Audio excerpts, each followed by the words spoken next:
सब कुछ कांस्टेंट है। Love is always in the air, ऐसा कहते हैं हम, है ना। तो love is constant, happiness is constant, possibilities is constant, सब कुछ कांस्टेंट। या फिर जो दुनिया हमें बोल रही है, हमें लगता है कि हाँ हम वैसे ही हैं जैसे हमें सामने वाले लोग बोल। ऐसा हम क्यों उनकी बातों पे इतना ध्यान। इसको कंडीशनिंग कहते हैं। हमें मुंह मिला है तो हम तो कुछ तो बोलेंगे। और जब सेल्फ मास्टरी के 3 टॉपिक है, एक्सपीरियंस, एक्सप्रेस एंड क्रिएट। बहुत क्वेश्चंस हुए मेरे कि मैंने क्यों जन्म लिया, यहाँ क्यों आते हैं, धरती पे क्यों आ गए, शरीर क्यों ले लिया। अंदर से वही आवाज आती थी कि हमेशा हम धरती पे आते हैं कुछ क्रिएट करने के लिए। या फिर सेल्फ मास्टरी क्यों लोगों के लिए जरूरी है। हर व्यक्ति चाहता है कि पहले सामने वाला बदल जाए। हर व्यक्ति चाहता है कि कहीं बाहर से समाधान मिल जाए। कई बार परिस्थितियां आए ही ना, या आए तो वो टल जाए। हम एस्केपिज्म में लाइफ जिए। जब एक इंसान सब कुछ कर लेता है ना, और उसके बाद भी उसे जो चाहिए वो नहीं मिलता है ना, तब जाके उसका ध्यान खुद पर आता। अब 28-29 साल की एज तक आप यूपीएससी की तैयारी कर रहे हो, आप इंडिपेंडेंट क्यों नहीं हो? मैं पूछती हूँ, आप अर्न क्यों नहीं कर रहे हो?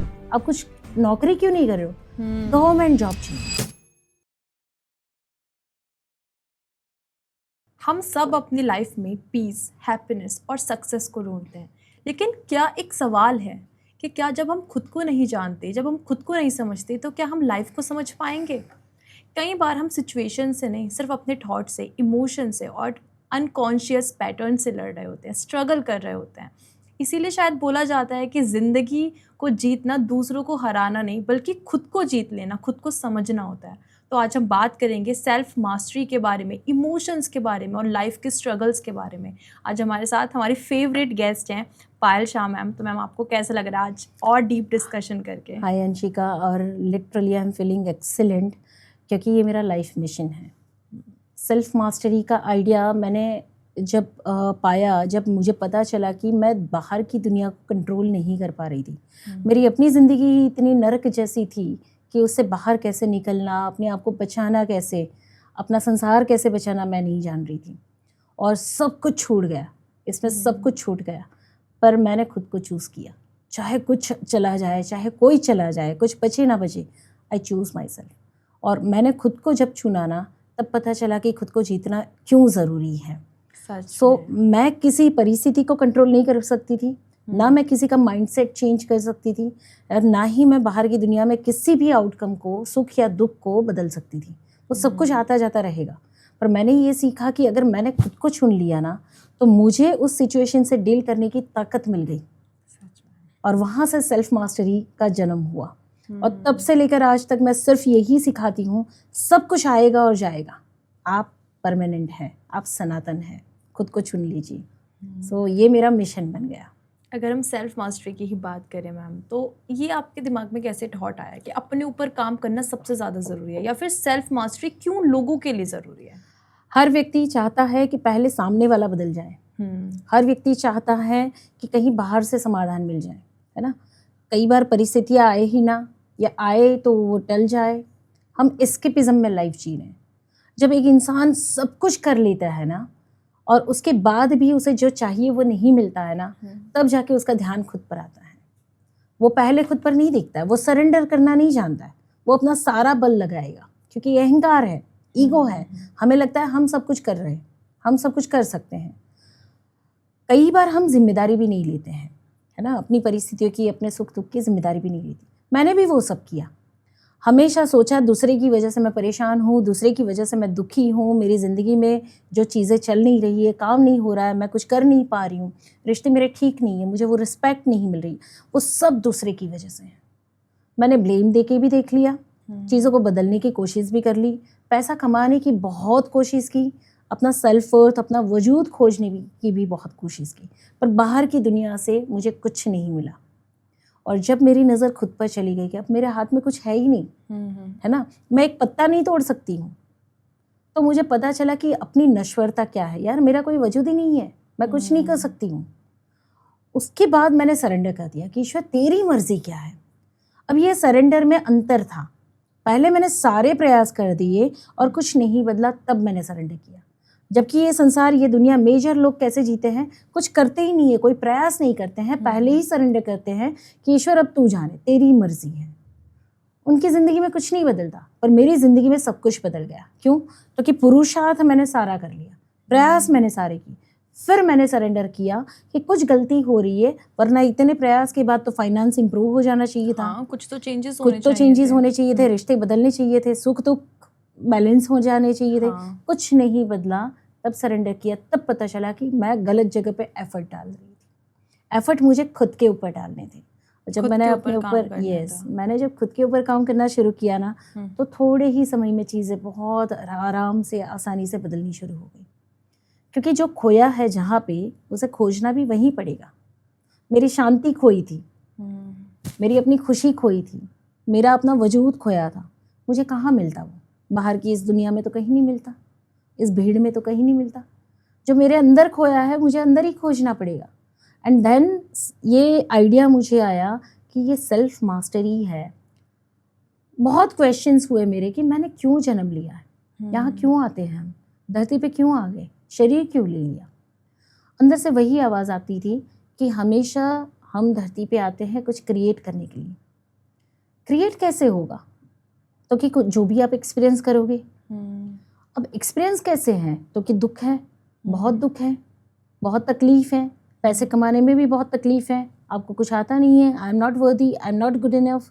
तो मेरी ज़िंदगी के बचपन के अनुभव तो ऐसे थे that I am not worthy, I am not good enough. तो मेरे कॉन्फिडेंस नहीं था ना, तो मेरा एक्सप्रेशन कैसे होगा? यार मैं नहीं कर सकती हूँ, मुझे कुछ नहीं आता है, मुझे नहीं समझ में आता। मेरे एक्सप्रेशन वैसे थे। तो क्रिएट क्या हो रहा था? कुछ नहीं। ना मेरा वजूद, ना मेरी सेल्फ रिस्पेक्ट, ना मेरा अपना कोई उद्देश्य, जो पर्पस है या जो डिज़ायर्स हैं, कुछ नहीं पूरा हो पा रहा था। मैं बस भटक रही थी। सो जब मैंने अपने एक्सपीरियंस पर नज़र की तो पता चला कि एक्सपीरियंस तो बहुत हर्टफुल है। और मैंने उसे ट्रांसफॉर्म करना शुरू किया। तो धीरे धीरे समझ में आया कि जब मैंने अपनी तरफ नहीं देखा, वो छोटा सा बच्चा 3 साल का, 5 साल का स्ट्रगल किया हुआ है, उसको नर्चर करना शुरू किया, उसको पैम्पर करना शुरू किया, मेरे अंदर के बचपन को। तो धीरे धीरे उसमें साहस आना शुरू हुआ, धीरे धीरे मेरे अंदर सॉलिट्यूड आना शुरू हुआ और मैंने अपने आप को मास्टर करना शुरू किया। अब सेल्फ मास्टरी को थोड़ा और डीप में समझेंगे हम जैसे जैसे आगे बढ़ेंगे कि ये सेल्फ मास्टरी एक्चुअली क्या है। तो इसको एक सेंटेंस में अगर मैं बताऊं तो I can't control outside world. मैं बाहर की दुनिया को कंट्रोल नहीं कर सकती हूँ, but I can master my self, I can master my inner self. मैं अपने भीतर से अपने आप को मजबूत और मास्टर कर सकती हूँ। सो ये सेल्फ मास्टरी है। जैसे हमने अभी डिस्कस कर रहे थे, तो कई बार ऐसा नहीं होता, आपको लगता है, सबने आपके बारे में भी डिस्कस किया कि हम अपने आप को नहीं पहचान कर अपने आप को वो समझने लगते हैं जो सामने वाले हमें बता रहे हैं या फिर जो दुनिया हमें बोल रही है। हमें लगता है कि हाँ हम वैसे ही हैं जैसे हमें सामने वाले लोग बोल रहे हैं। यस। तो ऐसा हम क्यों उनकी बातों पे इतना ध्यान देते इसको कंडीशनिंग कहते हैं। हमें मुंह मिला है तो हम तो कुछ तो बोलेंगे। और जब सेल्फ मास्टरी के 3 टॉपिक हैं, एक्सपीरियंस, एक्सप्रेस एंड क्रिएट। ठीक है, तो आप एक्सप्रेस क्या करते हो, आप एक्सप्रेस क्या करते हो, वो क्रिएट होगा। अब जो आपको बोलता है कि आप ये नहीं कर सकते हो, उसने क्या एक्सप्रेस किया? अपना लिमिटेशन, अपना लैक। तो उसके एक्सपीरियंस क्या होंगे? उसकी ज़िंदगी में वो व्यक्ति वो चीज़ नहीं कर पाया होगा, इसलिए उसने वो एक्सप्रेस किया कि ये तुम भी नहीं कर सकते हो। और जब वो ये एक्सप्रेस करता है तो उसने क्या क्रिएट कर दिया? आप में पोटेंशियल था, आप में पॉसिबिलिटीज थी कि आप कर सकते हो, नेगेटिविटी इतनी या आप नहीं कर सकते हो। दोनों पॉसिबिलिटीज थी, या तो आप कर सकते हो या तो आप नहीं कर सकते हो। पर उसने जो एक्सप्रेस किया कि आप नहीं कर सकते हो, ये आपकी कंडीशनिंग बन गई और आप नहीं कर सकते हो। और आप रुक गए उसी जगह, आप रुक गए सुन के। या so this is the creation happening in this world. So मेरे इंडिविजुअल सेल्फ ने जो एक्सपीरियंस किया दैट वाज डिफरेंट। मैंने बहुत दुख, तकलीफ और पीड़ा अनुभव की है। और जब तक मेरी अवेयरनेस नहीं थी तब तक मैं यही एक्सप्रेस करती थी कि यार बहुत मुश्किल है, बहुत तकलीफ है। पर जब अवेयरनेस आ गई ना तो experience was different, my expression was different. मैंने एक्सप्रेस करना शुरू किया, हम निकल सकते हैं, हम कर सकते हैं, बहुत आसान है, हो जाएगा, कर सकती हूँ, करना तो पड़ेगा, करना पड़ेगा। अगर जीना है तो मुझे बदलाव लाने पड़ेंगे। और जब मेरे एक्सप्रेशन बदले ना तो मेरा क्रिएशन क्या होने लगा? मैं जहाँ जहाँ से भी मैंने ब्रेक थ्रूज किए, जहाँ जहाँ से भी मैं निकली, मेरी बातों से लोगों ने ट्रांसफॉर्मेशन करना शुरू कर दिया। That is my creation. So experience, express and create. Experience मेरा पेनफुल है, पर मेरे एक्सप्रेशन अगर पॉसिबिलिटी के हो जाएंगे या ट्रांसफॉर्मेशन के हो जाएंगे तो क्रिएशन ट्रांसफॉर्मेशन ही आएगा। बहुत से लोग हैं जो हमें सुन रहे होंगे या फिर हमारी बातों को देख रहे होंगे, लेकिन वो समझ नहीं पा रहे होंगे उन्हें सेल्फ मास्टरी की ज़रूरत है या नहीं, क्योंकि अवेयरनेस नहीं है जैसा आप बोलते हो हमेशा। तो वो हम अवेयरनेस कैसे ला सकते हैं? अवेयरनेस खूब लाएंगे। अब इसी तरीके से आएगी जब हम शेयर कर रहे हैं, जब हम खुल के बात कर रहे हैं। तो उद्देश्य क्या है, क्या ज़रूरत है मुझे आज यहाँ आकर बैठने की, क्या ज़रूरत है मुझे यहाँ इन्वेस्ट करने की या इस तरीके से मेरी बातें रखने की। एक ही पर्पस है, अवेयरनेस क्रिएट करना। भाई जो नहीं है उसकी बातें कर रहे हैं हम। रोड पे बहुत सारे खड्डे हैं, रोड सही नहीं है उसकी बातें कर रहे हैं, या ये व्यवस्था नहीं है अपने देश में इसकी बातें कर रहे हैं, पर उसको चेंज करने के लिए हम क्या एफर्ट डाल रहे हैं। सो अवेयरनेस कैसे क्रिएट होगी भाई, हम शेयरिंग करेंगे और ज़्यादा बात करेंगे। हम इसकी अवेयरनेस फैलाने के लिए जो कर सकते हैं वो करेंगे। अवेयरनेस ऐसे ही आएगी।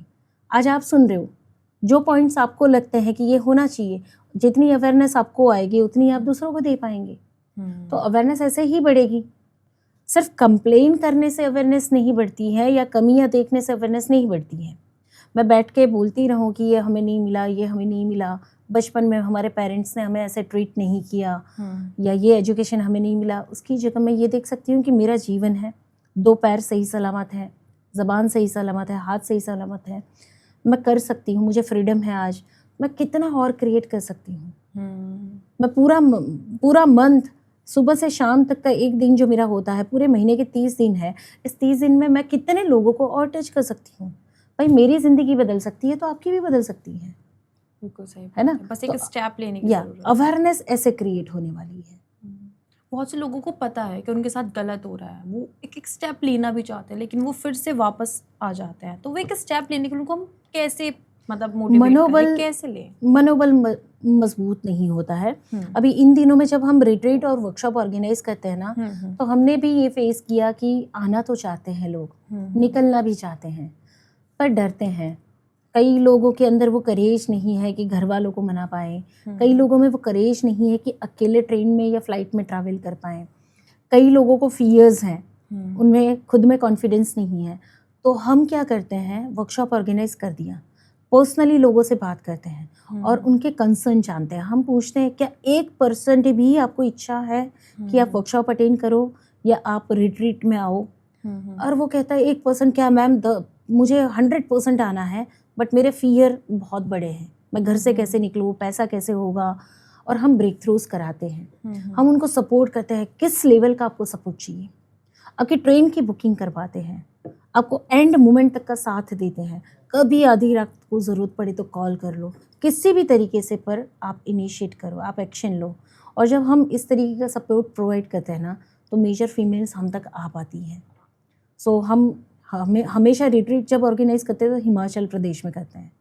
सो ऑल ओवर इंडिया से लोग फ्लाई करते हैं या ट्रैवल करते हैं और दिल्ली में आते हैं, दिल्ली से उनको बीर तक आना है। तो हम ऐसा स्ट्रॉन्ग सपोर्ट प्रोवाइड करते हैं कि कहीं से भी। आज भी अर्ली मॉर्निंग में एक फ़ीमेल का मैसेज आया कि मैम कल की वर्कशॉप में हमें आना है, पर मेरी ट्रेन की टिकट कैंसिल हो गई है, मतलब कंफर्म नहीं हुई। तो हमने ग्रुप कनेक्ट किया तुरंत ही और उनको वो सपोर्ट प्रोवाइड किया कि जो पीछे से आ रहे हैं उनका 7 बजे बोर्डिंग है, तो आप जिस स्टेशन से बैठ रहे हो वो ट्रेन आप कनेक्ट कर लो, उसी बोगी में जाकर बैठो, सेटलमेंट करो, और टीसी से सेटलमेंट ना हो तो हमसे बात कराओ, वो भी सपोर्ट आपको प्रोवाइड करेंगे हम। और शाम को जो 2 जन आ रहे हैं उनके साथ 3 जन मिलके आप आ जाओ, यानी 2 सीट पे आप 3 ट्रैवल करोगे। इलीगल कुछ नहीं होगा, ट्रेन में आपको टिकट लेके बैठना है, है ना। तो जितना गाइडेंस प्रोवाइड कर सकते हैं, जितना किसी की फ़्लाइट की टिकट बुक करनी है हम करवा देते हैं। भाई किसी को कई बार पैसे की भी कमी पड़ती है ना, तो यहाँ तक का एश्योरेंस देती हूँ, I will pay for you, आ जाओ, चलो आना चाहते हो तो आ जाओ। पर जो कुछ करना ही नहीं चाहता उसको फिर हम सपोर्ट के बहाने बनाना चाहते हैं। सो हज़ारों रीजंस होते हैं, हज़ारों डर होते हैं। पर जब फीमेल एक बार ट्रैवल करती है और हम तक पहुँच जाती है ना, तो उसके बाद जो उनके अपने शब्दों में उनकी फ्रीडम है, वो महसूस करती है कि बटरफ्लाई जैसे फील कर रहे हैं हम, बर्ड्स जैसे फील कर रहे हैं, वो फ्रीडम उनको मिल जाती है। वो कहीं स्टक नहीं है, वो अपने इल्यूजन में स्टक है, अपने फियर्स में स्टक है। आज आपको ट्रैवल करने में दिक्कत नहीं है, आपकी एज अभी छोटी सी एज है, आप यंग यूथ में है अभी, आप इतना ट्रैवल कर लेती हैं, इंडिपेंडेंटली काम कर लेती हैं। पर आपकी मम्मी को पूछे नहीं, मेरी मम्मी बस में यहाँ तक नहीं आ पाती है। आपकी मम्मी को पूछे कि आपको 4 दिन अकेले कहीं घूमने चले जाना है, कहाँ जाना है, वो आप खोजो, अपने आप से जाओ, है ना, वो नहीं निकलेंगे। नहीं, so ये समस्या आने में बहुत प्रॉब्लम होती है। सो ये समस्या आपकी जनरेशन की नहीं है, ये समस्या पिछली जनरेशन की है। दूसरा, आपकी जनरेशन में भी, आपकी ये जनजीज में भी मेजर फीमेल, ठीक है, यू आर सो लकी कि आप इस एज में बाहर आ गए, बट मेजर फीमेल्स इस एज में भी, अभी मेरे पास काउंसलिंग्स आती हैं या हीलिंग सेशंस आते हैं और मैं पूछती हूँ आपकी क्या एज है, 29, 30, 32, अच्छा क्या कर रहे हो? कुछ नहीं करती हूँ, मैं यूपीएससी की तैयारी करती हूँ, मैं घर में बैठी हूँ, मैं कुछ कर नहीं पाती, मुझे परमिशन नहीं है घर से बाहर निकलने की। सो मेजर कल्चर जो है ना वो यही है। यंगर जनरेशन में भी ये प्रॉब्लम्स हैं। अब 28-29 साल की एज तक आप यूपीएससी की तैयारी कर रहे हो, आप इंडिपेंडेंट क्यों नहीं हो? मैं पूछती हूँ, आप अर्न क्यों नहीं कर रहे हो? आप कुछ नौकरी क्यों नहीं कर रहे हो? गवर्नमेंट जॉब चाहिए। मैंने कहा 20-22 साल से अगर आप इंडिपेंडेंट होना शुरू कर दोगे, एटलीस्ट आप कुछ जॉब करोगे, एक बेटर आप अपनी self respect, self worth maintain करोगे, इंडिविजुअलिटी में आओगे, तो आपकी अपनी लाइफ होगी। देन आपके पास चॉइस होगी कि पार्टनर कैसा आपको चाहिएगा या वो आपको कैसे ट्रीट करेगा। और दूसरी चीज़, आप गवर्नमेंट की तैयारी साथ में कोई और जॉब करते हुए भी कर सकते हो, अकॉर्डिंग टू मी। ऐसा नहीं आप सिंपली घर में बैठ के सिर्फ वही चीज़, क्योंकि मैम पता है, जब मैंने जितना देखा है, जो गवर्नमेंट की तैयारी करते हैं ऐसा अकेले बंद होके, वो बाहर से, दुनिया से बिल्कुल ख़त्म हो जाते हैं, उनको बाहर की चीज़ें पता ही नहीं होती, वो बिल्कुल कट ऑफ हो जाते हैं सब चीज़ों से। और अजीब थॉट होते हैं फिर उनके, हर प्रकार के ट्रैप है, ऐसा बोल सकते हैं हम। कई बार पेरेंट्स की सिचुएशन के ट्रैप होते हैं, कई बार आपके एस्केपिज्म भी हैं, कई बार आप ये एग्ज़ाम के नाम पे या प्रिपरेशन के नाम पे भी अटक जा रहे हो। यानी आपका डीएनए सिर्फ कंफर्ट जोन को सीख कर रहा है, चेंज एक्सेप्ट नहीं कर रहा है। अगर आप घर से ट्रैवल करके कोई नए माहौल में जाओगे या कोई नए एनवायरनमेंट में जाओगे, नए लोगों से मिलोगे, तो आपको बदलना पड़ेगा। और ये बदलाव जो है ना वो हम एक्सेप्ट नहीं कर पाते जल्दी से।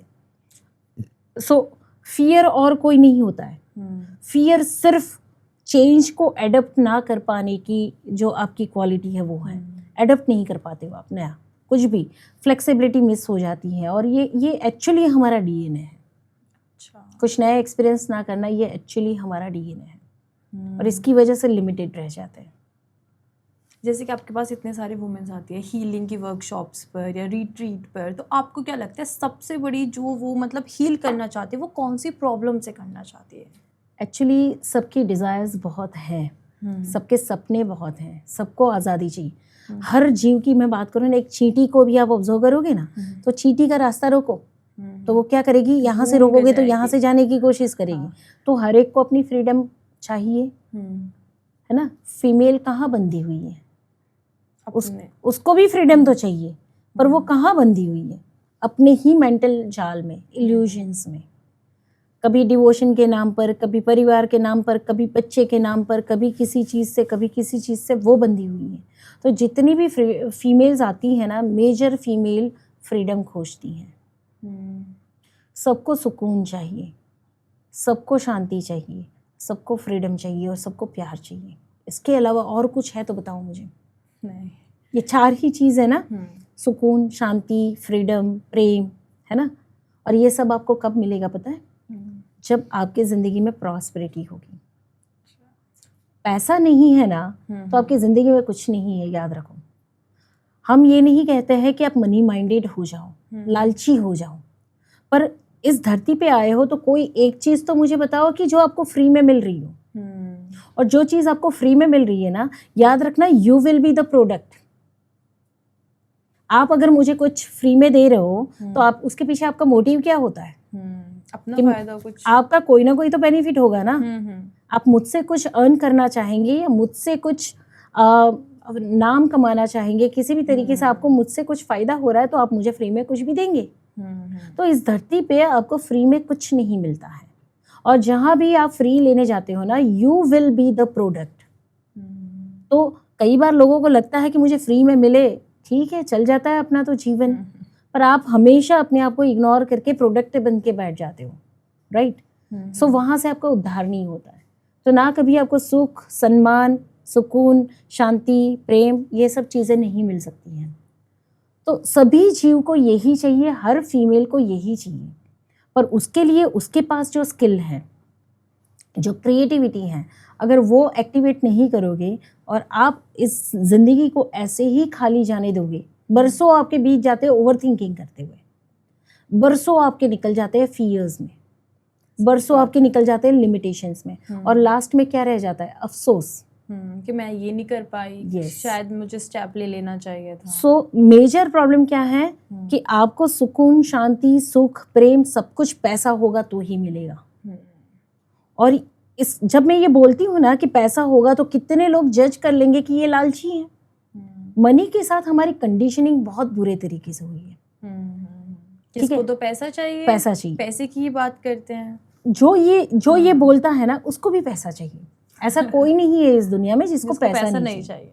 पर पैसा, मैं लक्ष्मी के पीछे दौड़ूं तो लक्ष्मी मेरे हाथ में नहीं आती, पर मैं कर्म के पीछे दौड़ूं, काम के पीछे दौड़ूं, लक्ष्मी बाय डिफॉल्ट मेरे पीछे दौड़ेगी। सच बात है। तो पैसा कैसा आएगा? प्रॉस्परस आएगा, जो गटर में नहीं जाएगा, हॉस्पिटल्स में नहीं जाएगा, आपकी बीमारियों में, आपके दुख के में पैसे नहीं खर्च होंगे। आपके पास पैसा आएगा मोक्ष लक्ष्मी। कैसा पैसा आना चाहिए कि जो आपकी ज़रूरत से पहले आ जाए, आपके समय से पहले आए, ज़रूरत से ज़्यादा आए, खर्च करने के बाद भी बच जाए। Imagine about this kind of money. कल अगर मुझे रेंट भरना है तो 4 दिन पहले मेरे पास पैसे आ जाने चाहिए, या फिर 2 दिन पहले आ जाने चाहिए, पर मेरे पास पहले पैसा आना चाहिए, ज़रूरत से पहले आना चाहिए। समय से पहले आएगा, नॉट ज़रूरत से पहले, समय से पहले आएगा, ज़रूरत से ज़्यादा आएगा। अगर मान लो 20,000 का रेंट है तो 25,000 मेरे पास आने चाहिए। अगर 20,000 रेंट पे करना है तो 25,000 मेरे पास आने चाहिए। खर्च करने के बाद भी बच जाना चाहिए, यानी 20,000 मैंने खर्च कर दिया तो भी 5,000 तो बच गए। This is prosperity. अब कोई इंसान सोचता है कि मेरे पास कितना पैसा होगा तभी मुझे खुशी मिलेगी, सुकून मिलेगा, है ना। बैंक बैलेंस करता जाता है, सेविंग करता जाता है। कई सारे ऐसे भी लोग हैं जिनके अकाउंट में लाखों रुपए पड़े हैं पर वो आज रो रहे हैं, खुश नहीं है ना। सो हम ये कहते हैं कि आपको पैसे के पीछे पागलों की तरह दौड़ना नहीं है, बट पैसा कमाना बहुत जरूरी है। कोई भी काम करो, आंख बंद करके माला गिनते हो आप, चक्र ध्यान कर रहे हो, एनर्जी क्लींस कर रहे हो, स्पिरिचुअलिटी मास्किंग कर रहे हो आप, सबसे पहली रिक्वायरमेंट है आपको पैसा कमाना सीखना चाहिए। निकम्मेपन से बाहर आना बहुत जरूरी है। समझ रहे हो? कुछ करो निकल के, कर्म करना बहुत जरूरी है। अगर कर्म नहीं करोगे तो भक्ति भी नहीं हो पाएगी।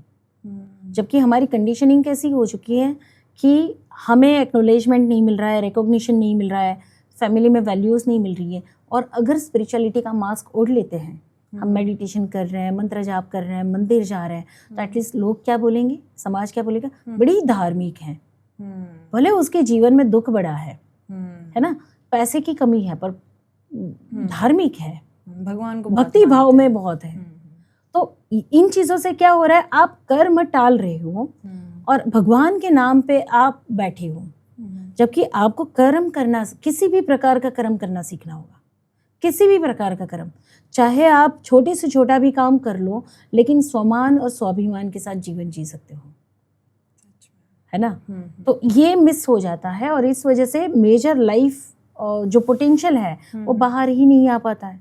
तो मेरे पास जो फीमेल्स आती है ना, उनको हम पहले ये सिखाते हैं कि 10,000 की भी जॉब करो, जहाँ से आप खुद को सम्मानीय नज़र से देख पाओ, ठीक है।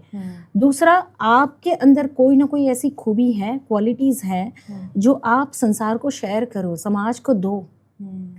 कोई ऑफिस है, कोई जैसे कोई स्टोर है, मल्टी जो ग्रोसरी के स्टोर्स हैं या किसी भी तरीके की, जिसको जो बोलते हैं हम कम पढ़े लिखे हैं, है ना, या हमें कुछ नहीं आता।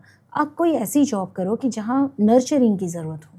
हाँ, ट्रू। मेल पैसा कमा सकता है, पर फीमेल के उस जगह पर जाने से वहाँ का माहौल नरम हो जाता है। तो किसी भी ऐसे प्रकार की, कहीं ट्यूशन की जॉब करो, बच्चों को नर्चरिंग करो, किसी भी प्रकार का काम करो कि महीने के एटलीस्ट 10 से 15,000 आपकी इनकम हो। फ्री मत बैठो, सम्मान से ज़िंदगी जियो, अपना आत्मसम्मान बनाए रखो।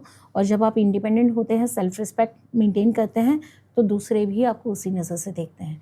तो ये जो फालतू के अब्यूज़ होते हैं ना, वो बंद हो जाते हैं।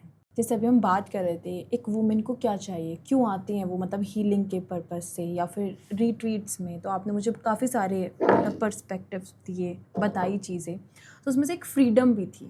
ठीक है, फ्रीडम का रियल मीनिंग वुमेन्स के लिए क्या है? घर से बाहर निकलना, पैसे कमाना, कपड़े अपने चॉइस के पहनना, या फिर क्या? या सोसाइटी उसको गलत समझ रही है, लेकिन स्त्री फ्रीडम कुछ और बोलना चाह रही है, लेकिन जो हमारी सोसाइटी है वो उसको अलग तरीके से मोल्ड कर रही है। फिर से बताऊंगी, हर जीव को श्वास लेने की परमिशन है, अधिकार है ना, कि वो अपनी श्वास खुद ले। हर जीव को ये अधिकार ईश्वर ने दिया है, प्रकृति ने दिया है। तो हम कौन होते हैं जो किसी को ये बताए कि ये तुम्हारा दायरा है, या ये तुम्हें करना है, या ये तुम्हारा फर्ज है ना। तो हर इंसान को श्वास लेने का अधिकार है, उसी तरीके से अपनी फ्रीडम चुनने का भी अधिकार है। वो खुद रिस्पॉन्सिबल है कि वो कैसे कपड़े पहने, किन लोगों के बीच में रहें, कैसा जीवन जिए।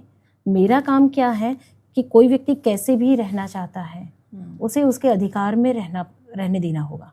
मैं क्या कर सकती हूँ? क्या मैं उसे कहीं सपोर्ट दे सकती हूँ?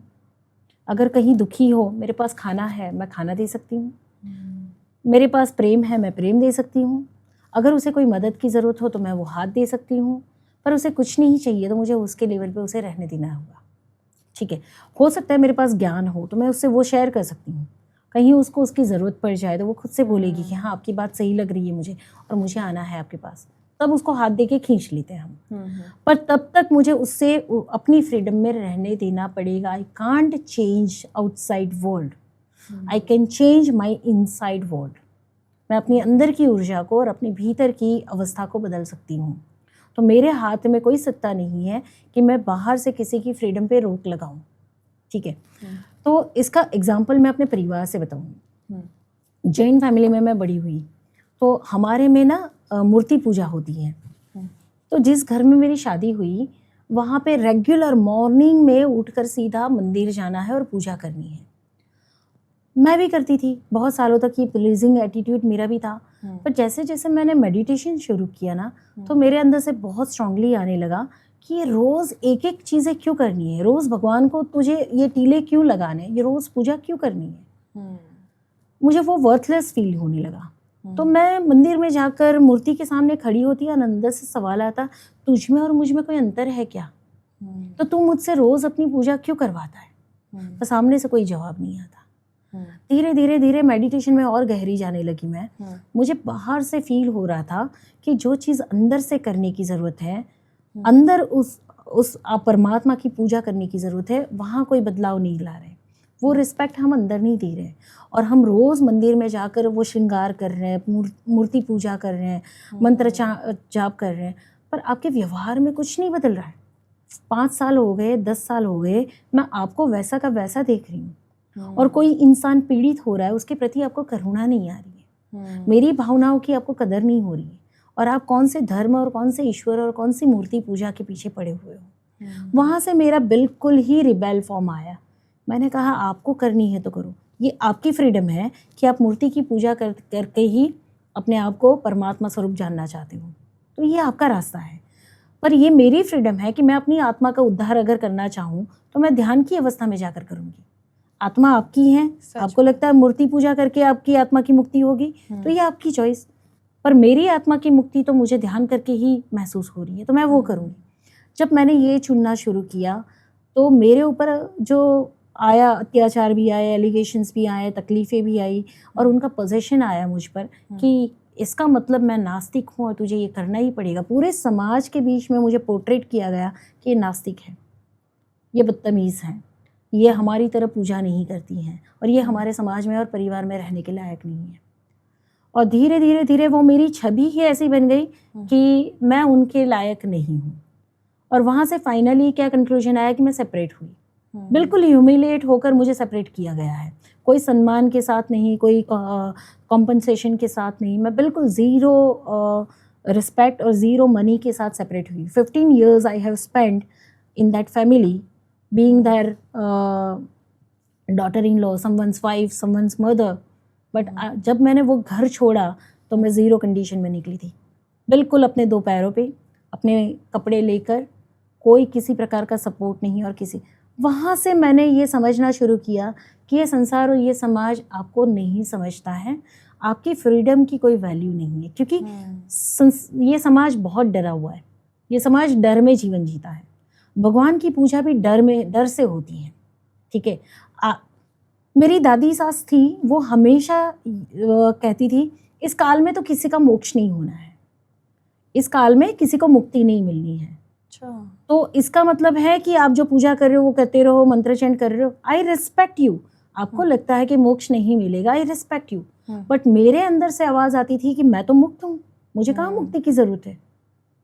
मैं जानती थी कि मुक्ति क्या है, किस तरफ जाना है, पर उस समय में मेरी कोई हैसियत नहीं थी कि आज मैं यहाँ पे आके बोल रही हूँ, अपनी हैसियत से बोल रही हूँ कि मैं जानती हूँ कि आज मैंने अपना वजूद बनाया है और ये मैं बोल पाती हूँ कि आपकी आत्मा को, आपको लगता था कि आपकी आत्मा मुक्त नहीं हो सकती, उस समय पे मुझे पता था कि मैं तो मुक्त हूँ। मैं तो इस शरीर में आई हूँ किसी पर्पस से, किसी रीजन से। आप अपने आप को जान गए थे, आपको क्या चाहिए लाइफ में, क्या करना है, वो कॉन्फिडेंस, लेकिन उन्हें वो पता ही नहीं था। वो ये ना आपने पहले बताया, वो जो पहले कंडीशनिंग उनकी होती आ रही थी, तो वो चाह रहे थे कि जो वो सोचते हैं वो ही सामने वाला सोचे, तो वो सामने वाले पे थोपा जाए। और मैंने ये ऑब्जर्व किया कि ये समाज भगवान की पूजा भी करता है, मंत्र जाप भी करता है, कर्मकांड भी करता है, सिर्फ डर से करता है। प्रेम भाव तो है ही नहीं वहां पे, ठीक है। तो आपका रास्ता हो सकता है मूर्ति पूजा से होकर निकलता हो, पर मेरा रास्ता ध्यान की अवस्थाओं से निकलता हो। देन मुझे जब वहाँ से निकाल दिया गया, मैंने अपनी ज़िंदगी शुरू की, मैंने अपना प्रैक्टिस शुरू किया, मैंने अपने तरीके से अपनी फ्रीडम चुननी शुरू की, और मैंने जो रास्ता पाया, आज मैं हज़ारों लोगों को उस रास्ते से निकाल पा रही हूँ। सो सत्य क्या है वो मैंने जाना, पर बिना खोजे मुझे सत्य नहीं मिलता। तो ये समाज डर से जी रहा है, भक्ति भाव भी डर से आ रहे, कर्म कांड भी डर से आ रहे। कहाँ है आप, फ्रीडम कहाँ है? आपका क्वेश्चन था कि what is freedom and why we need to choose freedom. तो ये फ्रीडम हर जीव का अधिकार है कि वो अपना तरीका चुन पाए, अपना रास्ता चुन पाए, अपनी माया चुन पाए। अगर वो रोना चाहता है तो रोए, अगर वो चीखना चाहता है तो चीखे, अगर वो 100 गलतियां करना चाहता है तो गलतियां करे। इसी के साथ एक और एग्जाम्पल, मेरे पापा ने कभी हमें डिसीजन नहीं लेने दिए, उसके पीछे उनका डर था, कंसर्न था। बाप को अंदर से बच्चों के लिए बहुत प्यार होता है, पर साथ में उनका डर भी होता है कि कहीं ये फेल ना हो जाए, इससे कोई गलती ना हो जाए, इससे कोई डर ना हो जाए, ये कहीं कुछ नुकसान ना करे, वो उनके डर थे। तो वो डिसीजन नहीं लेने देते थे, और ज़िंदगी पर हमने पापा के डिसीजन से लाइफ जिया। और जब मैंने चुनाव किया कि अब मैं फेल भी हो जाऊं, अब मैं सक्सेसफुल भी हो जाऊं, चाहे ज़िंदगी में कुछ भी हो, वो मेरे डिसीजन है। चाहे मैं फेल हो जाऊं, मैं 100 बार गिर जाऊं ना, चलेगा। मैं गिरूंगी तो मैं खड्डे की गहराई मापूंगी, खड्डे से बाहर कैसे आना ये जानूंगी, कुछ तो सीख कर निकलूंगी फेल होने में। जब मैंने ये चूज़ किया ना, तो पापा के फियर तब जाके रिजॉल्व हुए। रिजॉल्व भी क्या हुए, उनको ऐसा लगा कि मैंने कभी किसी का माना ही नहीं है, तो अब क्या मानेगी, उन्होंने बोलना बंद कर दिया। 3-4 इयर्स के बाद जब मैंने अपनी लाइफ बनानी शुरू की और जब मैंने नेम फेम अचीव करना शुरू किया, लोग इतने मुझसे इन्फ्लुएंस होने शुरू हुए, तब उनको विश्वास आया कि तेरा डिसीजन सही था। एंड जब उन्होंने शरीर छोड़ा, उससे पहले उनके शब्द थे कि अब तू सही रास्ते पर है। He was satisfied. पर मैंने ये चॉइस ही नहीं बनाई होती तो पापा के डर से आज भी जिंदगी जी रही होती। क्योंकि बहुत से लोग यहीं पे डर जाते हैं जब उनके फादर मना कर देते हैं किसी चीज़ को, या फिर वो उस चीज़ के लिए लड़ते हैं तो समाज बोलने लगता है अपने पापा की ही नहीं सुन रहे हैं, छूटने का डर लगता है। मैंने वो सारे डर ओवरकम किए। परिवार छूट गया, बच्चे छूट गए। 15 साल तक जिन बच्चों को मैं साथ में लेकर चली, मैंने अपनी ज़िंदगी नहीं चुनी थी। मुझे ऐसा लगता था कि मुझे कोई मिल जाएगा, इस बच्चों को बाप नहीं मिलेगा।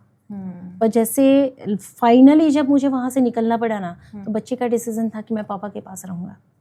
At that time I was like, मेरे पैरों के नीचे से ज़मीन निकली थी कि जिसकी वजह से मैंने अपना वजूद नहीं चुना, 15 साल से जिनके लिए सब कुछ किया। सो वहाँ से मेरी माया टूटी कि ये संसार नश्वर है, जिसको हम इतना रियल करते हैं, लास्ट में क्या रह जाता है? खालीपन, अफसोस, मैं कहाँ हूँ। और 15 साल के बाद भी अगर मुझे बाहर निकलना है, वो घर मेरा नहीं है, निकलो मेरे घर से, वो घर मेरा नहीं है, तो फिर मेरा घर कौन सा?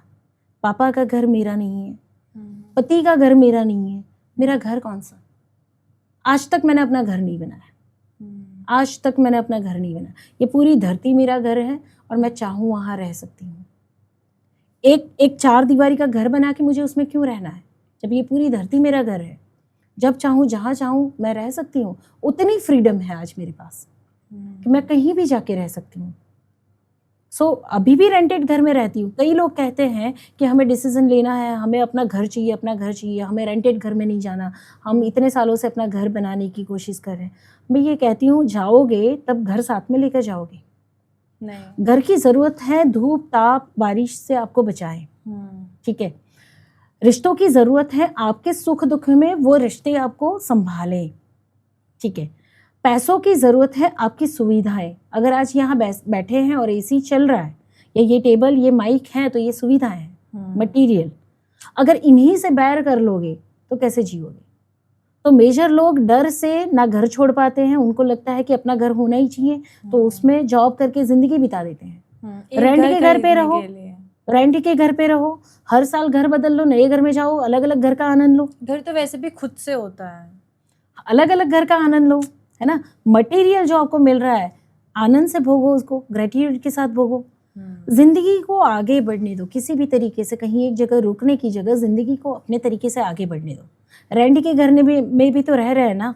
कभी सड़क के नीचे रहते लोगों को देख लो तो आपको पता चलेगा रेंट के घर में भी तो सुख है, घर है ना। एक छत कितनी जरूरी है। तो जो माया है, जो फियर्स हैं हमारे, वो हमको कहीं ना कहीं किसी ना किसी बहाने से लिमिटेड रख देते हैं। लोग सोचते हैं कि मेरे पास 2-5 लाख 15 लाख 25 लाख का बैंक बैलेंस होगा तो मेरा फ्यूचर सिक्योर होगा। मुझे बताओ किसने गारंटी दी है कि 25 लाख का बैंक बैलेंस वाला भी आगे खुश है ना, कि आप जाओगे नहीं यहाँ से। मेरे फादर को जिंदगी भर ऐसा था कि यार कभी कोई बीमारी आ जाएगी ना तो ये पैसे काम आएंगे। उन्होंने सेव करके रखे हुए थे। और इनकी बीमारी जो डायग्नोस हुई, पैसा भी काम नहीं आ पा रहा था। लीवर की उनकी प्रॉब्लम जब डिटेक्ट हुई ना तो पैसा भी काम नहीं आ रहा था। क्लियर मैनिफेस्टेशन काम आया कई जगह पे, क्लियर हमारी जो मम्मी की सेवा थी पापा के लिए वो काम आई कई जगह पे, पर वो पैसा उस तरीके से काम नहीं आया। Money is most important for your enjoyment. आपकी लग्जरी है वो, है ना, प्रॉस्पेरिटी है, उसके बिना कुछ नहीं है जिंदगी में। पर वो ही आपका जीवन है ऐसा भी नहीं है। आप अगर अपने कर्म को चुनते हैं, अपना काम चुनते हैं, तो आपको सेटिस्फेक्शन मिलेगा। और अगर आप कुछ करते हैं और उसके बदले में 2 पैसा भी आता है ना, तो आपका सेल्फ रिस्पेक्ट बनेगा, आपकी खुद की खुशी महसूस होगी आपको। दूसरों की नज़र में आपको वैल्यूड एंड रिस्पेक्टेड भी फील होगा, बिकॉज आपकी नज़र में आप खुद को वैल्यू एंड रिस्पेक्टेड फील कर पाते हैं। That's why it is most important अपनी आज़ादी चुनना। सच में बहुत डीप ये बात हुई। जैसे कि एक वुमेन होती है, तो आपको क्या लगता है सबसे बड़ा जो वुंड होता है, सबसे बड़ा जो जख्म होता है, वो कौन सा होता है उसके मतलब अंदर? वॉइड कहते हैं इसे, जो सबसे बड़ा गहरा जख्म जो बोलते हैं ना आप उसे वॉइड कहते हैं। खालीपन, वॉइड यानी एक ऐसी गहरी खाई या ऐसा गहरा कुआं जिसका कोई डेप्थ नहीं, मतलब कोई गहराई उसकी माप नहीं सकते हो। It is infinite. तो हम वहाँ खो गए हैं, हम उस डायमेंशन में आ गए हैं जो हम खुद से डिस्कनेक्ट हो गए। फीमेल का सबसे बड़ा गहरा जो वुंड है वो सेल्फ डिस्कनेक्शन है। वो अपनी गरिमा, अपना आत्मसम्मान, वो अपनी पहचान वो खो चुकी हैं। जिस दिन किसी फीमेल को ये कनेक्शन मिल जाए ना सेल्फ के साथ का, उसके बाद उसको रोक नहीं सकते हो।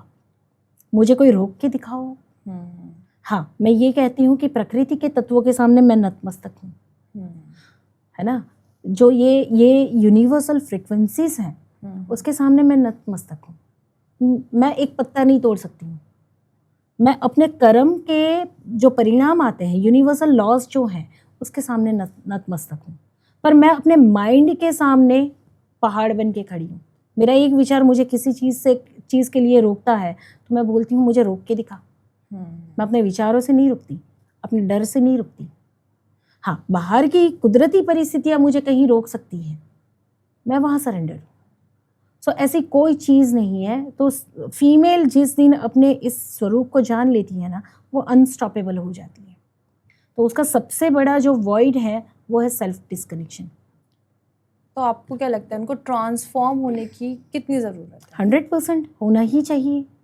तो वो कैसे रियलाइज करें कि उनको अब ट्रांसफॉर्म होना है, उस चीज़ से निकलना है, क्योंकि उन्हें यही नहीं समझ में आता ना कि वो लाइफ में इतने साल अपने डिवोट कर चुकी हैं, उन्हें कब निकलना है, कैसे निकलना है।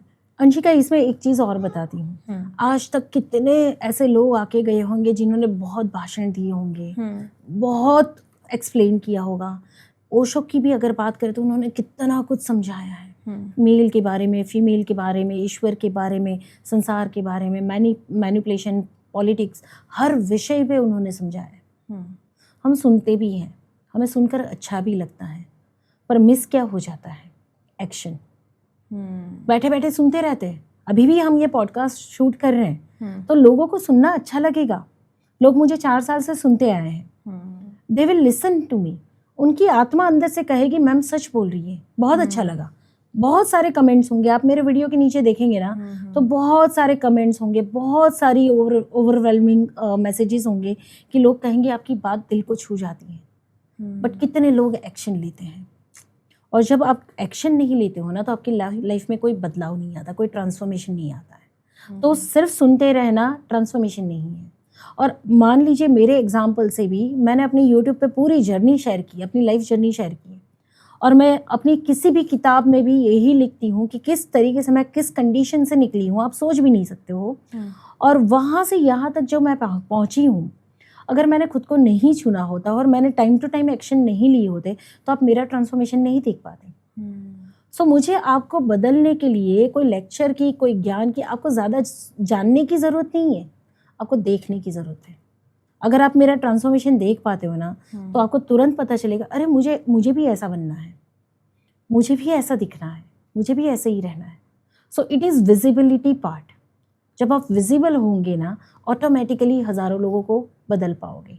तो ट्रांसफॉर्मेशन जब आप में आएगा ना, जैसे और थोड़ा सा डिटेल में जाते हैं, फीमेल कहती है कि मैं तो अपने ऊपर काम कर रही हूँ, मैं तो अपना मेडिटेशन कर रही हूँ, मैं अपना सब कुछ करती हूँ, चक्रा फलाना ढिकना हीलिंग सब कुछ करती हूँ, मेरे पति में कोई चेंजेस नहीं आ रहे, वो नहीं बदल रहे, मेरे घर में कैसे बदलाव आएंगे, उनका बिहेवियर कैसे बदलेगा। सो इसी प्रश्न का जो जवाब है वो इसमें सिंप्लीफाई करके देती हूँ। अगर आप में बदलाव आए और बाहर बदलाव नहीं आए, ऐसा संभव नहीं है। और नहीं तो आ रहे ना, रिफ्लेक्ट होगा ना जब आपके अंदर चेंजेस आएंगे। और अगर नहीं आ रहा ना तो अभी भी आप राइट प्लेस पे वर्क नहीं हो रहा है, अभी भी राइट ट्रांसफॉर्मेशन नहीं हुआ है कि बाहर कुछ बदला नहीं। ऐसा कैसे हो सकता है कि अंदर बदलाव आए और बाहर बदलाव ना आए? सिंपल है, पिंडे ते ब्रह्मांडे। अगर आपके पिंड में बदलाव आया, बाहर आपकी आसपास की सराउंडिंग में बदलाव आ जाता है। आपसे जुड़े हर रिश्ते ट्रांसफॉर्म हो जाते हैं, हो ही जाते हैं। पर जहाँ आप ट्रांसफॉर्म नहीं हुए हो ना, वहाँ ट्रांसफॉर्मेशन बाहर नहीं आएगा। तो पहले खुद को बनना है। जैसे ट्रांसफॉर्मेशन की हम बात कर रहे हैं, इसका रियल मीनिंग क्या है? ट्रांसफॉर्म हम क्या चीज़ कर रहे हैं और ट्रांसफॉर्म करने के बाद हम क्या बन रहे हैं? सो ट्रांसफॉर्मेशन वर्ड को अच्छे से समझिए। Everything is energy. एनर्जी, ठीक है। आप, मैं, हमारे आसपास सब कुछ ऊर्जा है। और ऊर्जा हमेशा कांस्टेंट है, सब कुछ कांस्टेंट है। Love is always in the air, ऐसा कहते हैं हम, है ना। तो love is constant, happiness is constant, possibilities is constant, सब कुछ कांस्टेंट है। ये थोड़ा सा क्वांटम मैकेनिक्स भी हो जाएगा, थोड़ा सा डीप में जाएंगे इसमें कि एवरीथिंग इज एनर्जी। सब कुछ ऊर्जा से ही बना हुआ है, चाहे ये नॉन लिविंग थिंग, चाहे ये लिविंग थिंग, सब कुछ ऊर्जा से ही बना हुआ है। और ऊर्जा हमेशा रूप बदलती है, ट्रांसफॉर्म होती ही रहती है। लाइक इसका सिंपल एग्जांपल अगर देखें तो पानी है, अगर ज़्यादा टेम्परेचर में ले जाओगे तो बर्फ़ बन जाएगी। पानी को हीट करोगे, बर्फ़ को मेल्ट करो तो वापस पानी बनेगा। पानी को हीट करोगे तो स्टीम बन जाएगी।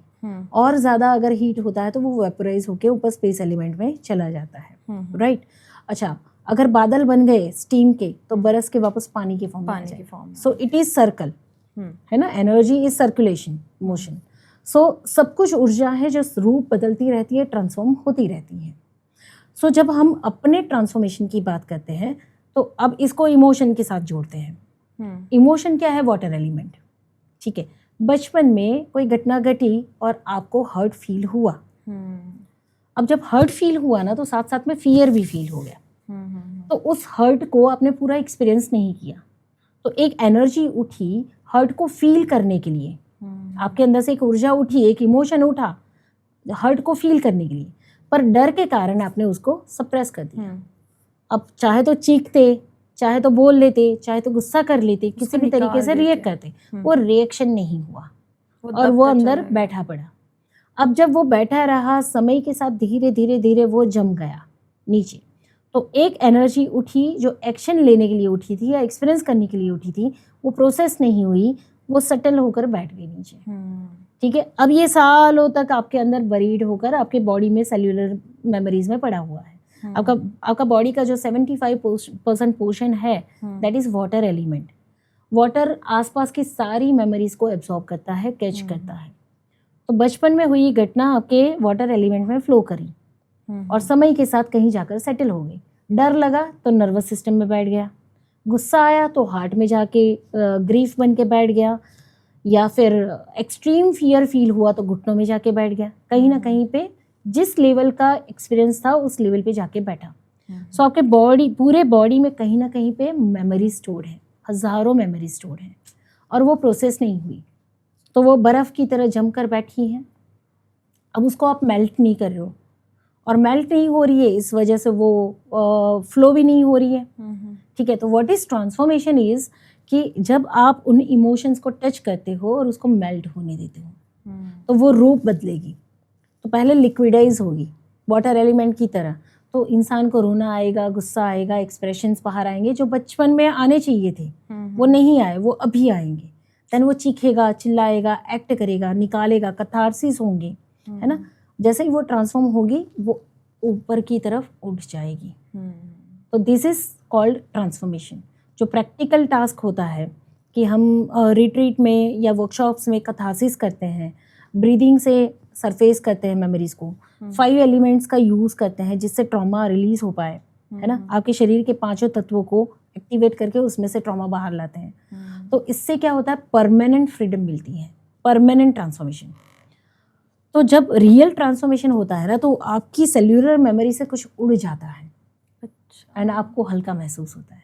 जो इतने सालों से कोई फियर आप कैरी कर रहे थे, एकदम से लगेगा कि ज़िंदगी में बदल गया, कुछ चला गया, कुछ चेंज हुआ है और आप वहाँ से आगे बढ़ेंगे। तो एक्चुअली बायोलॉजिकल बॉडी की एज बढ़ रही है, पर कितने लोग ऐसे हैं, मैं पूछती हूँ आपकी एज क्या है, बोले 41 ईयर्स। आँख बंद करो और पूछो अंदर से कि आपको कितनी एज फील हो रही है, अभी आप कितने एज का महसूस कर रहे हैं। आँख बंद करके 2 मिनट में जवाब देते हैं, मैम ऐसा लग रहा है 6 साल। सो एडल्ट बॉडी, चाइल्ड रिएक्शन। एक एडल्ट पर्सन को बैंकिंग में डर नहीं लगना चाहिए, टेक्नोलॉजी में डर नहीं लगना चाहिए, रोड क्रॉस करते डर नहीं लगना चाहिए, ट्रेन में और फ्लाइट में ट्रैवल करते डर नहीं लगना चाहिए, अपने क्लियर डिसीजन लेने में कन्फ्यूजन नहीं होना चाहिए। पर एक 5 साल के बच्चे को बोले अकेले ट्रेन में ट्रैवल कर, डर लगेगा उसको, फ्लाइट में जा डर लगेगा, बैंक में जाके पैसा एक्सचेंज करके आए या डिपॉजिट करके आए डर लगेगा उसको। सो कौन जी रहा है आपके शरीर में, वो 5 साल का बच्चा, वो 10 साल का बच्चा। तो आपका एडल्ट बॉडी ग्रो हो गया, बायोलॉजिकल बॉडी ग्रो हो गया, पर अंदर का जो इनर चाइल्ड सेल्फ है वो उस डायमेंशन में स्टक हो गया। और यहीं पे फिर इनर चाइल्ड ट्रॉमा स्टार्ट हो जाता है। यस, सो यहाँ से ट्रांसफॉर्मेशन की ज़रूरत है कि मैं 35-40 ईयर्स तक मैं अपने आप को हार्डली 20 साल 16 साल का महसूस कर पा रही थी। I was not ready to grow. मैं अपनी एज में आने को तैयार नहीं थी, क्योंकि एज में आना मतलब रिस्पॉन्सिबिलिटी लेना, अपने पैशन के लिए, अपने प्रोफेशन के लिए, अपनी लाइफ को लीड करने के लिए रिस्पॉन्सिबल होना। सो आई वॉज नॉट रेडी। मैं तो वही बचकानी बन के रहना चाहती थी। अगर मैं राइट एज में आ जाऊंगी तो मुझे तो फिर सब छोड़ना पड़ेगा, है ना। वो गैर जिम्मेदारियाँ छोड़नी पड़ेगी, अपनी जिम्मेदारी पूरी लेनी पड़ेगी। एक एडल्ट कभी गैर जिम्मेदार नहीं हो सकता है। And I was not ready. Then मैंने अफर्म करना शुरू किया कि no, I am choosing to be an adult now. मैं बचकानी हरकतों से जीवन नहीं जी सकती हूँ, मेरा मकसद बहुत बड़ा है। और मैंने कम से कम 3 साल इस पर वर्क किया है कि now I am becoming an adult. आज मैं अपनी राइट एज में हूँ। कोई मुझे पूछे तो मेरी राइट एज एंड अंदर से भी आवाज़ आती है, yes I am this, I am ready to be mother, I am ready to be the mother for community. मैं आज अपनी कम्युनिटी की माँ फील करती हूँ अपने आप को। पर वो 20 साल की 30 साल की बच्ची, वो तो खेलना कूदना चाहती है, घूमना चाहती है, वो एक्सप्लोर करना चाहती है, वो माँ बनने के लिए तैयार नहीं है। So it is not over burden I am taking right now, no, my inner child is fulfilled, happy, responsible, and now my inner child is wanting to grow. तो मैं अब अपनी राइट एज में आई हूँ. सो मेजर फीमेल्स को पूछेंगे ना कि आप अपने अंदर कितने साल का महसूस कर रहे हैं, तो वो बताएंगे 5 साल, 10 साल, 15 साल. वो वहाँ से ग्रो ही नहीं हुए. सो यहाँ पे ट्रांसफॉर्मेशन की ज़रूरत है. कई आदमी भी ऐसे होते हैं, मतलब काफ़ी, जो कहीं ना कहीं अपनी लाइफ में फंसे हुए हैं, सारी जिम्मेदारियों में, हर चीज़ों में दबे हुए हैं, तो उनको कितनी ज़रूरत है ट्रांसफॉर्मेशन की? जैसे यहाँ पे हम एक वर्ड हमने करेक्ट किया था, है ना, एक औरत, और उसी तरीके से ये आदमी, आदम, एडम से आया आदमी, जबकि हमारे यहाँ पुरुष और स्त्री कहते हैं, या शिव और शक्ति कहते हैं, या देव और देवी कहते हैं, है ना. तो ये शब्द हमारे हैं, हमारी असल संस्कृति ये है. अब हम बात करते हैं, एक और भी वर्ड है मर्द, औरत और मर्द, है ना. जब हम इन शब्दों का प्रयोग करते हैं ना, तो हम डिस्कनेक्टेड फील करते हैं. इट इज़ नॉट हिंदुइज़्म, हम सिर्फ हिंदुइज़्म को प्रमोट कर रहे हैं या सनातन से हम ऑपरेट कर, ऐसा नहीं. हम सब सनातनी ही हैं और हमारी मूल संस्कृति बहुत भारी भरकम है. इट इज़ एसेंशियल, लाइक बहुत डीप रूटेड है ना. सो ये ट्रांसफॉर्मेशन की जर्नी सिर्फ फीमेल के लिए ही नहीं, मेल्स के लिए भी उतनी ही ज़रूरी है, क्योंकि मेल अपने इमोशंस को फील नहीं कर पाते पूरे तरीके से, और वो अपने लिमिटेड पोटेंशियल में लाइफ जीते हैं. तो एक्चुअली उनको दिशा और दशा सूझती नहीं है. कई बार पेरेंटल वुंड्स होते हैं. अगर मेल के अपने फादर के साथ के इश्यूज़ हों या अपनी मदर के साथ के इश्यूज़ हों, तो वो अपने फाइनेंस में और अपने रिलेशनशिप में दोनों में डील करेंगे. मेल का भी बचपन कई बार बहुत एक्सट्रीम वे पे वुंडेड होता है. और जो पीछे से बिलीफ सिस्टम चली आ रही है रिगार्डिंग मनी, सराउंडिंग मनी, अच्छा उसमें भी not only for money, but आप देख लो फीमेल के लिए भी मेंटालिटी जो है, माइंडसेट जो है, वो पीछे से ही चला है ना. पुरुष के ब्रेन में कौन फीड कर रहा है कि स्त्री कमज़ोर है, स्त्री को ऐसे देखो, लड़कियों की तरह क्यों रो रहे हो. हाँ, तो उनकी भी बहुत कंडीशनिंग हुई है, and they also needs healing. उनको भी ट्रांसफॉर्मेशन की इतनी ही ज़रूरत है. सो पुरुष कभी आंख बंद करके अंदर देखना नहीं चाहता है, और वो कभी बैठना नहीं चाहता है, सरेंडर नहीं करना चाहता, क्योंकि मैस्कुलाइन कैरेक्टरिस्टिक कैसी है कि वो गोल ओरिएंटेड है, वो एक्शन टेकिंग है, वो रैशनल है, लॉजिक. तो पुरुष को लंबा लंबा एक्सप्लेनेशन समझ में नहीं आता, उनको बहुत सटीक लॉजिकल एक्सप्लेनेशन समझ में आता है. हाँ. है ना. उनको बोलेंगे भाई बैठ के ध्यान करो, तो उनको लगेगा ये क्या ही करना, क्योंकि उनका ईगो सरेंडर नहीं करता.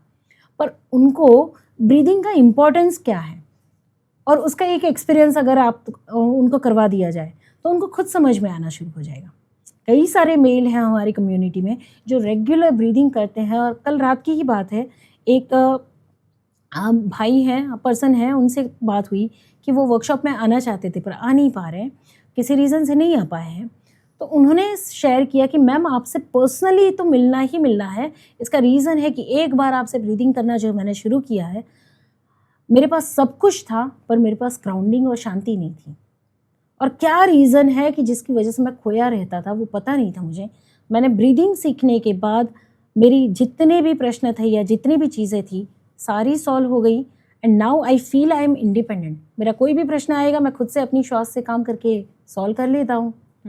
सो that's why I want to meet you, कि आपकी और भी टेक्निक्स कैसे काम करती है वो भी मुझे जाननी है.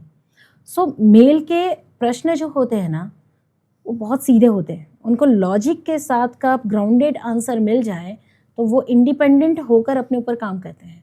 और उनका ट्रांसफॉर्मेशन, जैसे फीमेल को 4 साल लग जाता है ना, मेल 2 महीने के अंदर उतना ट्रांसफॉर्मेशन ले लेते हैं. अच्छा, बहुत फास्ट. और एक और ऑब्जर्वेशन है, यूथ के साथ काम करने में, जैसे फीमेल को ट्रांसफॉर्म होने के लिए, जैसे अभी मैंने कहा कि 4 साल निकल जाते हैं, 3 साल 4 साल पूरी प्रोसेस होने में, क्योंकि हाईएस्ट इमोशंस फील करती हैं फीमेल. जबकि मेल 2-3 महीने 4 महीने अगर ग्राउंडेड होकर वर्क करेंगे तो उतना ट्रांसफॉर्मेशन ले लेते हैं. पर बच्चे 6-7 साल के, 10 साल के बच्चे रिट्रीट में आते हैं, वो क्विक ट्रांसफॉर्मेशन लेते हैं, quick past life vision recall कर लेते हैं, क्विक पैटर्न्स पकड़ते हैं, कई बार एक्सप्लेनेशन के साथ ही ट्रांसफॉर्म हो जाते हैं. और यूथ के साथ का मेरा एक्सपीरियंस है, 17-18 साल, 20-21 साल, 22 साल तक का यूथ का एक्सपीरियंस है. उनको कोई प्रोसेस की ज़रूरत नहीं है. बस उनके साथ क्लियर कन्वर्सेशन करो, उनके क्वेश्चंस और आपके आंसर्स, वो भी grounded logical answers with intuition या इमोशंस, वहाँ से ही यूथ ट्रांसफॉर्म होता है। उनको राइट गाइडेंस की ज़रूरत है। I can feel. तो ये रेशियो है सबका ट्रांसफॉर्मेशन का, कि फीमेल के ऊपर ज़्यादा वर्क करना पड़ रहा है, मेल शॉर्ट टाइम में सरेंडर होगा तो मेल पूरा ट्रांसफॉर्म कर लेगा। बच्चे बहुत quick past present future clear कर लेते हैं, और यूथ जो है वो बातों से ही क्लियर कर लेता है। जिसको भी ज़रूरत है ट्रांसफॉर्मेशन की, या फिर जो भी ये चीज़ फील कर रहा है, तो वो सब मैम से कनेक्ट कर सकते हैं। मैम, आप कुछ कहना चाहेंगी ऑडियंस से? यही कि सेल्फ को इनिशिएट करना, सेल्फ के ट्रांसफॉर्मेशन के लिए एक्शन लेना, सिर्फ सुनते रहना, सोचते रहना, सिर्फ अपने इल्यूशंस में बैठे रहना, या फिर ऐसा लगता है कि कुछ बन जाएंगे, कुछ पढ़ लेंगे, कुछ डिग्रीज आ जाएगी फिर काम करेंगे, ऐसी सारी मेंटालिटी को चेंज करो। जिस समय पे आपको लगे कि आप एडल्ट हो चुके हो, उसी मोमेंट से अर्निंग करना, जो काम सामने आए वो करना, एक बेटर डेवलपमेंट की ओर जाना। बैठे रहने से कुछ नहीं बदलना, एक्शन तो लेने ही पड़ेंगे। चाहे आप फीमेल हैं, चाहे आप किसी भी एज की हैं, चाहे आप बेटियां हैं, बच्चियां हैं, चाहे किसी भी एज के हो, अगर आप सुन रहे हो, समझ रहे हो, तो action is most important thing in this world. आपको एक्शन लेना ही होगा। तो फिर आप कनेक्ट कर सकते हैं मैम से अगर आपकी कोई भी प्रॉब्लम हो। फिर मिलते हैं नेक्स्ट एपिसोड